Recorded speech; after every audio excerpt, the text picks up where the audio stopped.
जनसंख्या और जनगणना शब्द तो दोनों एक ही हैं, लगभग लोगों की ही सब में गिनती होती है। लेकिन इनका अर्थ क्या होता है और ये कौन सी सूची के विषय हैं? सबसे इंपॉर्टेंट क्वेश्चन काफी बार आता है कि जनगणना कौन सी सूची का विषय है और जनसंख्या कौन सी सूची का विषय है। आपको ये नहीं पता तो आज पता चलने वाला है। कैसे चलने वाला है आइए देखते हैं। सबसे पहले होता है कि जनसंख्या। जनसंख्या क्या होती है? जन का मतलब होता है लोग और संख्या का मतलब होता है काउंटिंग या नंबरिंग। एक निश्चित जगह निश्चित समय में रहने वाले लोगों की संख्या को जनसंख्या कहते हैं। ठीक है। लेकिन जनसंख्या पे जो कानून है वो कौन कौन बना सकता है? जनसंख्या पे कानून केंद्र सरकार भी बना सकती है अपने, और राज्य सरकार भी बना सकती है। ऐसा कोई कानून जिसमें केंद्र और राज्य दोनों की भागीदारी होती है वो आते हैं अपने समवर्ती सूची में। तो यहाँ जो जनसंख्या है ये विषय होगा, किसका होगा? ये होगा समवर्ती सूची का विषय होगा ये। अब बची अपनी जनगणना। जनगणना कौन करवाता है? तो आपको हमेशा याद रखना है कि जो जनगणना है वो केंद्र सरकार के द्वारा करवाई जाती है, यानी कि ये संघ सूची का विषय है। ये संघ सूची का विषय है। अब ये चीज तो अपने हो गई क्लियर कि करवाता कौन है। अब अपन बात करते हैं कि इसकी शुरुआत हुई कहां से। तो भारत में सर्वप्रथम जो जनगणना का जो उल्लेख मिलता है वो कहाँ मिलता है? वो अपने मिलता है अर्थशास्त्र से। कहां से? अर्थशास्त्र से। और ये अर्थशास्त्र अपने है क्या? तो इसकी जो रचना है वो किसने की थी? वो कौटिल्य ने की थी, जिसको अपन कौटिल्य या चाणक्य भी कहते हैं। उन्होंने अर्थशास्त्र की रचना की थी। ये अपने बात हो गई अपने जनगणना शब्द आया कहां से या शुरुआत कहां से हुई। लेकिन जो मध्यकालीन भारत था उसके अंदर भी इसका उल्लेख मिलता है। तो वो अपन देखेंगे कहां से मिलता है। मध्यकालीन भारत में, मध्यकालीन भारत में एक लेखक हुए हैं जिनका नाम है अबुल फजल। अपन इतिहास में उनको काफी जगह पढ़ते हैं। अबुल फजल।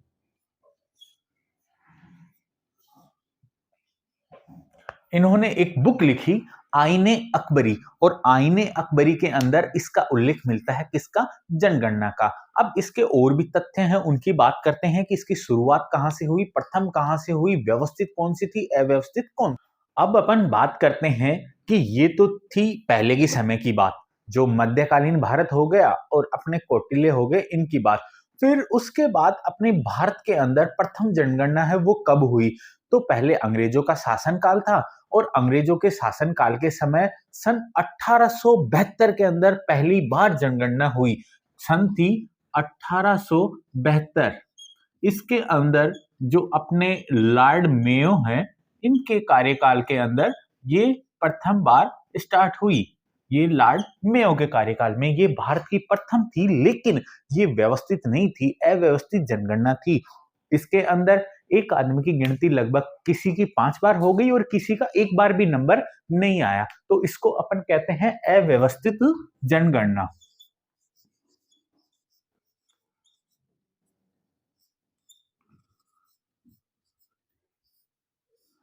ये अपनी भारत की प्रथम अव्यवस्थित जनगणना थी। लेकिन उसके बाद थोड़ा समय गुजरा और थोड़े समय के बाद में हुई अपने सन आई 1881, 1881।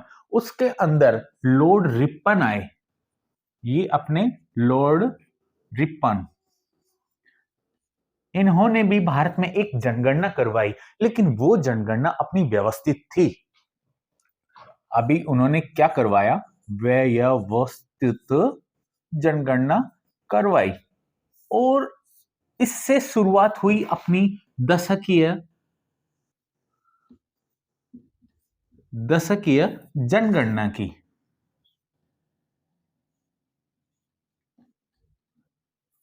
अपने अगर कभी भी क्वेश्चन आता है कि अपनी प्रथम जनगणना है वो कब स्टार्ट हुई, तो अपनी प्रथम जनगणना जब तक अपने को ये ना दे व्यवस्थित की, तब तक अपनी हुई थी 1872 के अंदर।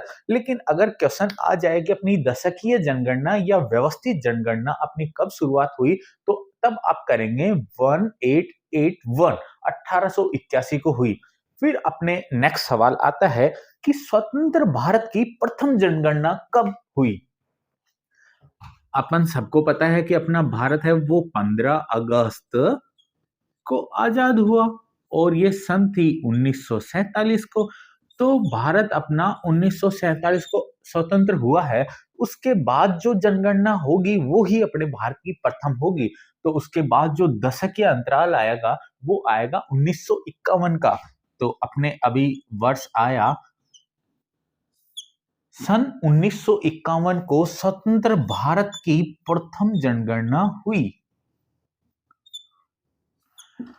फिर अपन बात करेंगे कि अपने प्यारे राजस्थान की पहली जनगणना कब हुई।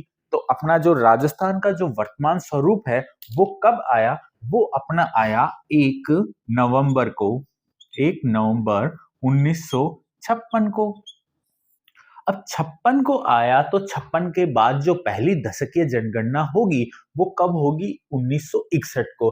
तो अपने जो राजस्थान की प्रथम आएगी वो आएगी 1961 को, राजस्थान की प्रथम जनगणना होगी। यहां तक अपनी बात हो चुकी है सन 1961 तक। अब उसके बाद अपन बात करेंगे कि वर्तमान में जो जनगणना चल रही है वो कौन सी चल रही है, उसके क्या आंकड़े हैं। तो अभी जो वर्तमान में 2011 की जनगणना चल रही है, और 2011 की जनगणना है वो क्या है, वो अपने 15वीं जनगणना है, 15वीं जनगणना है। लेकिन ये 15वीं हो गई अव्यवस्थित।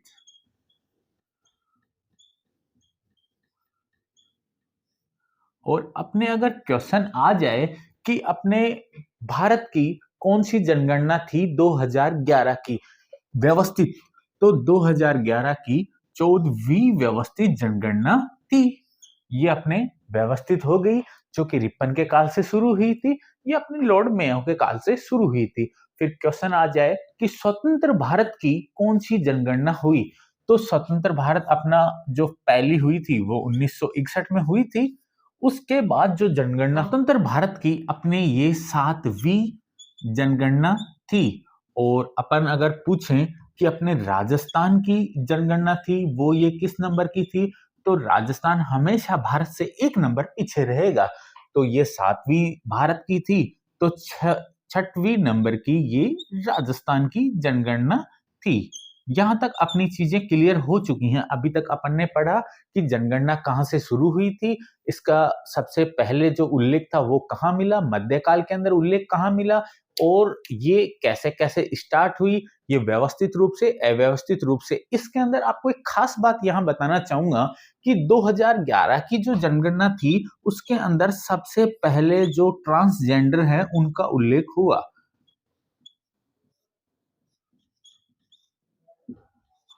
ट्रांसजेंडर पहले अपन जो भी फॉर्म वगैरह अप्लाई करते थे उनके अंदर आता था कि आप मेल हैं या फीमेल कैंडिडेट हैं। लेकिन अब जो फॉर्म आते हैं उनके अंदर मेल, फीमेल और एक तीसरा ऑप्शन आता है अदर्स का। तो उसके अंदर जो भी जैसे हो वो अपने हिसाब से फिल कर लेता है। इसके अंदर शुरुआत हुई 2011 के अंदर ट्रांसजेंडर की जनगणना की, लेकिन लास्ट में उनको पुरुषों में मिला दिया गया। ये ट्रांसजेंडर की जनगणना यहाँ स्टार्ट हुई, लेकिन लास्ट में इसको पुरुषों में शामिल कर लिया गया। ट्रांसजेंडर की जनगणना 2011 में शुरू हुई, लेकिन बाद में उसको पुरुषों के अंदर मिला दिया गया। अभी तक अपन ने यहां तक देखा। अब आगे अपन देखेंगे कि ये करवाता कौन है, कैसे होता है, किस मंत्रालय के अंतर्गत जनगणना है, वो अपने गृह मंत्रालय के अधीन है। तो सबसे पहले जो इसका मंत्रालय आ गया वो अपना आ गया गृह मंत्रालय। और गृह मंत्रालय के अंदर आता है अपना एक कार्यालय आता है जिसको कहते हैं अपन महापंजीयन कार्यालय, ये अपना आ गया महापंजीयन कार्यालय। इसके अंतर्गत जो होता है, इसका हेड ऑफ डिपार्टमेंट होता है, उसको कहते हैं अपन जनगणना आयुक्त। जनगणना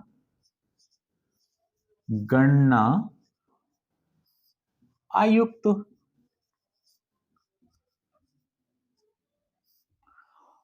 ये जो जनगणना आयुक्त है, ये अपने केंद्र में एक ही पद होता है और जो केंद्र में बैठते हैं।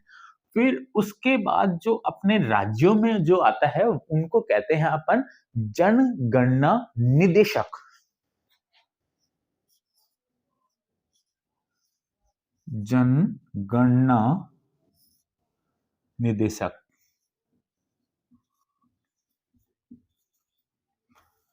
अब ये बात तो हो गई अपने स्टेट लेवल की। ये बात अपना सबसे पहले अपना मंत्रालय आ गया, मंत्रालय के अंदर अपना कार्यालय आ गया, कार्यालय के अंदर केंद्र में एक ही आदमी बैठेगा, वो अपना होगा जनगणना आयुक्त। फिर अपना आ गया जनगणना निर्देशक, जो अपने राज्य में बैठेंगे, जो अपने सभी राज्य हैं 28 के 28, उनके अंदर सबके अलग अलग होंगे। फिर राज्यों के बाद आता है नंबर जिलों का, तो इनके अंदर होगा जनगणना अधिकारी, जो डिस्ट्रिक्ट लेवल पे होगा।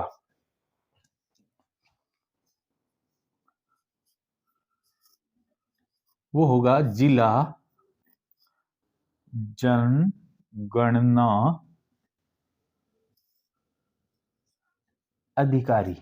और ये कोई अलग से पोस्ट क्रिएट नहीं की गई है, जो अपने जिला कलेक्टर होते हैं, उन्हीं का ही एक दूसरा पद होता है, उसको जिला जनगणना अधिकारी कहते हैं। तो अपने को ये चीजें सीक्वेंस भाई याद रखनी है, क्योंकि इनसे हमेशा एक सवाल आता ही आता है। आपसे किसी भी चीज का कोई भी पूछ लिया जाता है, अपन मूलतः राजस्थान के निवासी हैं, तो अपने को जो क्वेश्चन है वो आएगा अपना राजस्थान से। चलिए अपन बात करते हैं इसमें। अब अपने नेक्स्ट आता है अपना क्वेश्चन कि 2011 की जनगणना का जनगणना आयुक्त कौन था। तो यहां अपन देखेंगे कि यहां श्री चंद्रमौली, श्री चंद्रमौली अपने जनगणना आयुक्त थे अपने 2011 की जनगणना के। फिर अपन देखेंगे कि अपना जनगणना निर्देशक कौन था राजस्थान का। तो ये हैं अपने डॉक्टर शुभ सिंह।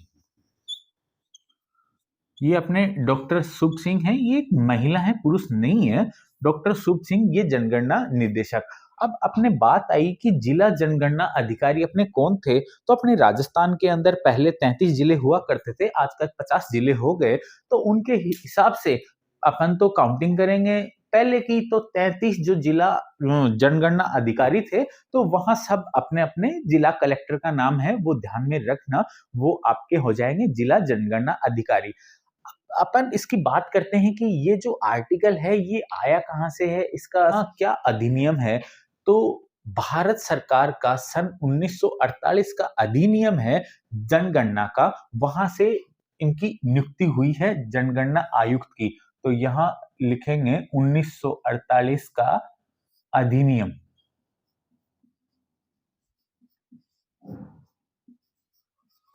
अब अपन इसमें आगे देखेंगे अपने राजस्थान की जनसंख्या कितनी है।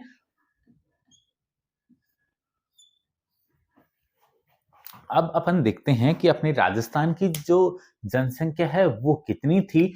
तो इसके अंदर अपना 6,85,00,000 और 47,843, 6,85,47,843 लोग थे, वो राजस्थान के जनगणना के ऑन रिकॉर्ड आए थे 2011 की जनगणना के अनुसार।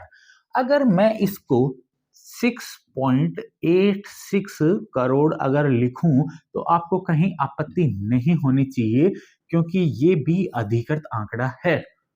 आप चाहे इसको 6,85,47,843 लिखो या 6.86 करोड़ लिखो, ये दोनों एक ही हैं। अब अपन देखते हैं कि इसके अंदर कितने ग्रामीण हैं और कितने शहरी हैं। अपनी मूल जनसंख्या हो गई 6.86 करोड़। अपन इसकी अगर बात करें तो इसके अंदर 75.10% ये जनसंख्या है, ये है ग्रामीण। और अपनी जो शेष बच गई वो बच गई अपनी 24.90%। ये अपनी जनसंख्या है, ये अपनी शहरी जनसंख्या है। अपन कहते हैं ना कि मेरा देश है वो गांव में बसता है, तो वो यहाँ ये चीज प्रूफ होती है कि लगभग 3/4% हिस्सा है वो अपना ग्रामीण जनसंख्या का है। अब अपन ये बात करते हैं कि जनसंख्या में जो भारत में राजस्थान का स्थान है वो कौन सा है। तो 2011 की जनगणना के अनुसार 2011 की जनगणना के अनुसार अपने राजस्थान का स्थान है वो था अपने 8वां। यहाँ थोड़ा ध्यान देने की बात है कि 2011 की जनगणना के अनुसार राजस्थान का 8वां स्थान था, लेकिन वर्तमान समय में राजस्थान का स्थान है वो कौन सा है, ये अपन देखेंगे वर्तमान के अंदर। वर्तमान में राजस्थान का अभी 7वां स्थान है। क्यों है? क्योंकि जून 2014 के अंदर तेलंगाना है ना वो अलग हो गया। अब एक पूरा स्टेट अलग हो गया तो वहां की जनसंख्या है वो भी दो हिस्सों में डिवाइडेड हो गई। इस वजह से अपने राजस्थान की जो रैंकिंग है वो पहुंच गई नंबर 7 पे। यहां थोड़ा सा ध्यान रखना इस चीज का। ये हुई है जून 2014 के बाद। अब अपन देखेंगे कि राजस्थान के अंदर प्रति वर्ग किलोमीटर एरिया के अंदर कितने लोग निवास करते हैं। यहाँ यूं समझेंगे कि लगभग ये एक एरिया है, इसको ये अपना वर्ग शेप में बनाएंगे। इसको अपन लगभग स्क्वायर मान सकते हैं। यहाँ इस पॉइंट की अपन बात करेंगे तो इससे 1 किलोमीटर इधर और इससे 1 किलोमीटर इधर, इसको कहते हैं प्रति वर्ग किलोमीटर एरिया। अब यहाँ पे राजस्थान के अंदर क्या है इस चीज का वो देखेंगे तो राजस्थान के अंदर 200 लोग प्रति वर्ग किलोमीटर।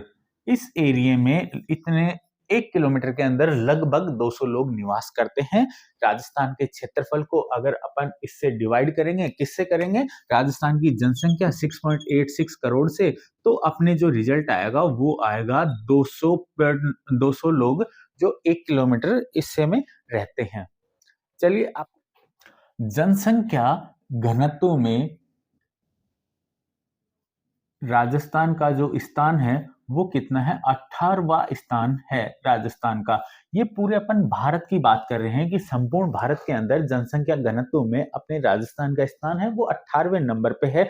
ये जो काउंटिंग है ये टोटल 28 की हो जाएगी। फिर अपन आगे बात करते हैं कि इसके अंदर कितने फीसदी पुरुष हैं और कितनी महिलाएं हैं। तो 6.86 करोड़ जनसंख्या है, उसके अंदर अपने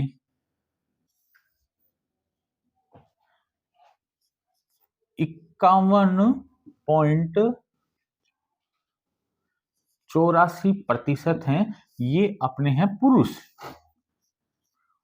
और अगर महिलाओं की बात करें अपन 51.86 आएगा यहाँ 51.86। और महिलाओं की बात करें तो यहाँ आएगा 48.14%। ये हैं अपनी महिलाएं। राजस्थान की जो संपूर्ण जनसंख्या है उसके अंदर 51.86% है वो पुरुष हैं और 48.14% है वो अपने महिलाएं हैं। आगे के अपन आंकड़ों की बात करें तो ये तो हो गई अपना महिला और पुरुष का रेशियो। फिर अपन बात करते हैं जनसंख्या वृद्धि दर। जनसंख्या वृद्धि दर तो 2011 की जो जनगणना के अनुसार अपने राजस्थान की जो जनसंख्या वृद्धि दर है वो है 21.3%। अपन इसको दूसरे शब्दों में कह सकते हैं कि जहां पहले 2001 की जनगणना के अनुसार 100 लोग रहते थे, वहां अब 121.3 लोग रहते हैं। अपन इसको निकालने का फॉर्मूला क्या होता है, तो वो सीधा-सीधा अपन देखेंगे कि अभी वर्तमान समय की जनगणना, उसमें माइनस करेंगे अपनी पुराने वर्ष की जनगणना, उसमें भाग देंगे अपने पुराने जनगणना का और उसको 100 से अपन गुणा कर देंगे। तो ये इसका एक फॉर्मूला निकल के आ गया कि 2011 में 2001 की जनगणना माइनस करेंगे और 2001 से डिवाइड करेंगे और उसको मल्टीप्लाई कर देंगे 100 से, तो जो अपना प्रतिशत है वो आ जाएगा और ये प्रतिशत आएगा जनसंख्या वृद्धि दर का। फिर अपन एक नेक्स्ट आंकड़ा देखेंगे, उससे पहले एक चीज अपन यहाँ ध्यान में रखेंगे कि अपनी जो जनसंख्या है क्या, 6.86 करोड़, ये एक इंपॉर्टेंट डाटा है, इसको आप याद रखेंगे। अपने जो भी काउंटिंग चलेगी वो अपनी चलेगी इस जनगणना के ऊपर। अब अपन सबसे पहले देखते हैं कि अपने लिंगानुपात कितना है। लिंगानुपात होता क्या है, बेसिकली 1000 पुरुषों पे महिलाओं की संख्या कितनी है उसको कहते हैं अपन लिंगानुपात। वो अपना है 928। ये अपना हो गया लिंगानुपात।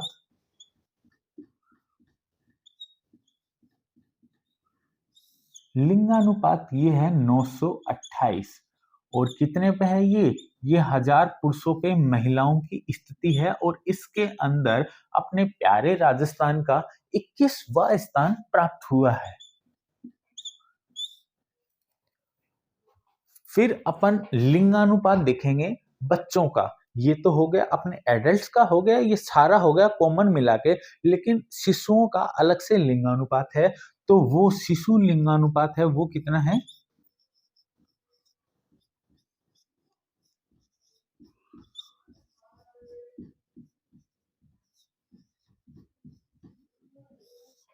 ये अपने हो गया शिशु लिंगानुपात और ये हो गया ट्रिपलेट।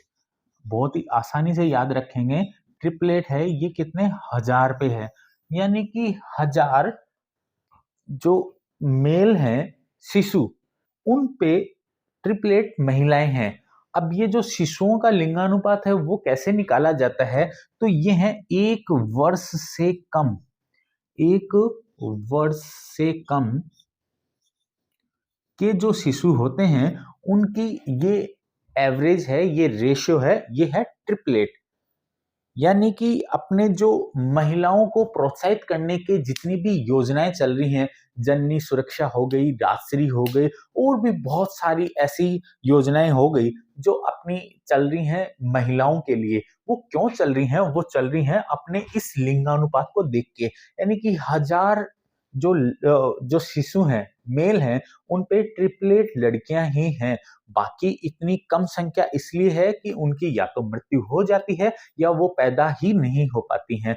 तो इसको सरकार इसको प्रोत्साहित करने के लिए नारी शिक्षा, नारी शक्ति, उड़ान, बहुत सारी ऐसी योजनाएं हैं जो महिलाओं के लिए चला रही है। यहाँ तक कि बस वगैरह के अंदर उनकी जो किराया है उनको भी बहुत काफी रियायती दरों पे सरकार है वो प्रयासरत है। अब इसका जो कानून है वो राज्य सरकार और केंद्र सरकार दोनों बना सकती है, इसलिए ये एक समवर्ती सूची का विषय है। आइए इसके अंदर और अपन बात करते हैं। फिर अपन बात करते हैं साक्षरता की, कि राजस्थान में साक्षरता की दर है वो कितनी है। तो अपने राजस्थान के अंदर जो साक्षरता की दर है वो है 66.1%, 66.1% ये अपनी साक्षरता की दर है। अब अपन इसके अंदर महिलाओं और पुरुष की स्थिति देखते हैं, तो पुरुषों की जो है वो लगभग 80% और इसको अगर एग्जैक्ट फिगर की बात करें 79.2% है, वो अपने पुरुष साक्षर हैं। और महिलाओं की बात करें तो 52.1% महिलाएं हैं वो साक्षर हैं। यानी जो बची हुई महिलाएं और बचे हुए जो पुरुष हैं वो साक्षर नहीं है। अब अपन यहाँ बात करते हैं कि साक्षर होते कौन हैं। तो यहाँ इसकी परिभाषा है वो है 7 वर्ष से अधिक आयु के लोग जिन्हें अपना नाम लिखना आता हो वो सभी यहाँ पे साक्षर हैं। जिनको अपना नाम लिखना आता है वो सभी साक्षर हैं। अब अपन अगली बात करते हैं शिशु मृत्यु दर की। शिशु मृत्यु दर, ये होता क्या है शिशु मृत्यु दर? तो ये एक आंकड़ा है कि जब 1000 शिशुओं का जन्म होता है तो उस दौरान कितने शिशुओं की मृत्यु होती है। तो ये जो आंकड़ा है वो अपने राजस्थान के अंदर है 47/1000। 1000 शिशुओं के जन्म के समय 47 शिशुओं की मृत्यु हो जाती है। वहीं अपन आंकड़ा देखेंगे कि मात्र मृत्यु दर, प्रसव के दौरान कितनी माताओं की मृत्यु हो जाती है, तो वो होगा मात्र मृत्यु दर।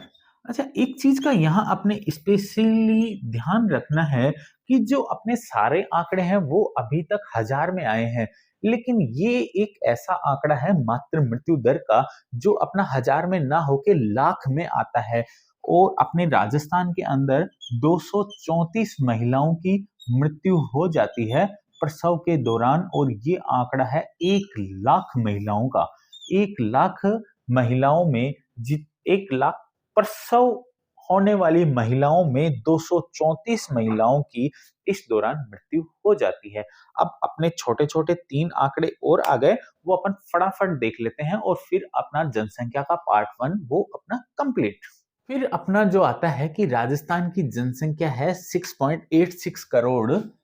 इसके अंदर अपना अनुसूचित जाति का कितना हिस्सा है, यह आ गया अपना अनुसूचित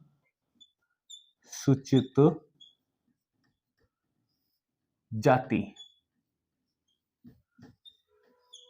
फिर अगला आएगा अपना अनुसूचित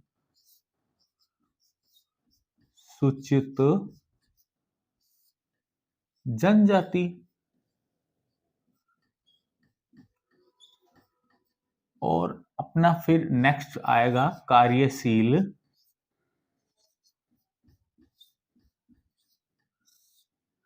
जनसंख्या।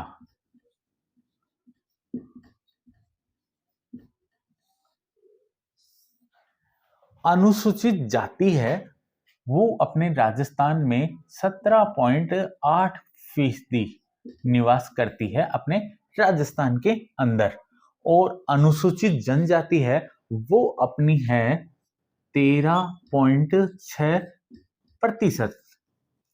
13.6% अनुसूचित जनजाति निवास करती है। लेकिन अपने जो कार्यशील जनसंख्या है वो अपने हैं 41.6%। राजस्थान के अंदर कार्यशील जनसंख्या है वो है अपनी 41.6%। अब अपन देखते हैं कि ये कार्यशील जनसंख्या होती क्या है। कार्यशील जनसंख्या की एक एज क्राइटेरिया है कि 14+, 14 से लेके 58 वर्ष तक के लोग जो स्वस्थ होते हैं, जिनकी काम करने की इच्छा होती है, जो कुशल होते हैं, उनमें से 41% लोग ही कार्यशील हैं, मतलब काम कर रहे हैं। बाकी जो बैठे हैं वो सारे बेरोजगार बैठे हुए हैं। तो ये अपने को आंकड़ा बहुत ही ध्यान रखना है। ये काफी बार अपने पूछा जा चुका है और ये बेहद इंपॉर्टेंट है। आज की इस क्लास के अंदर अपन ने पढ़ा कि जनसंख्या जनगणना होती क्या है, कैसे शुरू हुई, इसकी हिस्ट्री क्या थी, फिर इसको लागू किसने किया, अपने भारत में क्या थी, अभी अपने राजस्थान में कौन सी है।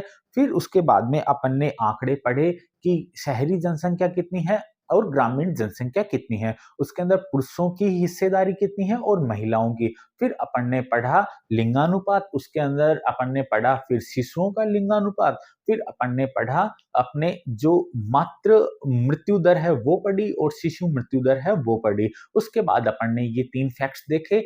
ये तो रहे अपने बेसिक आंकड़ों की बात। अब आगे जो क्वेश्चन आंसर है वो अपन नेक्स्ट पार्ट के अंदर करेंगे। तब तक के लिए धन्यवाद। जय हिंद, जय भारत दोस्तों।